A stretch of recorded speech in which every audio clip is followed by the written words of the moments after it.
ఏలూరు జిల్లా పర్యటనలో ముఖ్యమంత్రి చంద్రబాబు సచివాలయ సిబ్బంది తీరుపై అసహనం వ్యక్తం చేశారు. సిబ్బంది కనీస అవగాహన లేకుండా రావడంపై ఫైర్ అయ్యారు.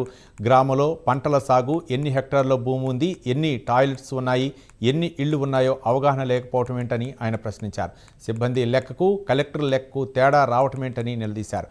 గ్రామాల అభివృద్ధి జరిగే విధంగా, ప్రజల ఆదాయం పెరిగే విధంగా అధికారులు ఆలోచన చేయాలని చంద్రబాబు సూచించారు. 669 హెక్టార్లు అంటే ఎంత? ఎన్ని ఎకరాల ఐడియా ఉందా? ఎన్ని ఎకరాలు?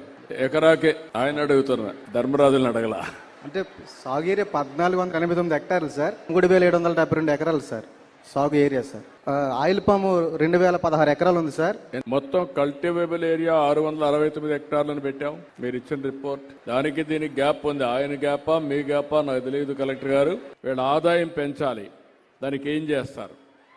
ఎక్కువ రైతు సంబంధించినటువంటి రైతులే ఎక్కువ అవగాహన వచ్చిందా? లేకుంటే తెల్లవారితో నేను వస్తున్నాను కాబట్టి 4 మాటలు నేర్చుకొని చిలక పలుకులు పలుకుతున్నావా? లేదు సార్, అవగాహన ఉంది సార్.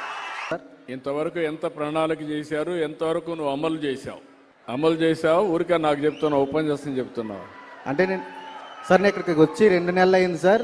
ఇప్పుడు వరకు కూడా 20 హెక్టార్ల వరకు కూడా మనం చేయడం జరిగింది సార్. నీ ముందు పోయిన వాళ్ళు ఏమైనా తయారు చేశారా? రికార్డు ఉందా? రికార్డు కూడా లేదా?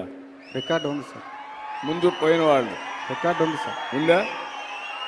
ఏం ప్లాన్ చేశారు వాళ్ళు ఏం ప్లాన్ చేశారు? దాన్ని ఏ విధంగా నువ్వు ఇంప్రూవ్ చేయబోతున్నావు? జరిగింది సార్. నెక్స్ట్ టైం నుంచి నేను వస్తాను సార్. వచ్చినప్పుడు మీ పీరియడ్లో సంవత్సరం ఏం చేశారో మీరు సమాధానం చెప్పాలి సార్. నిధులు ఇవ్వడమే కాదు, మీకు ఒక బాధ్యత, ఒక జవాబుదారీతనం ఉంటుంది.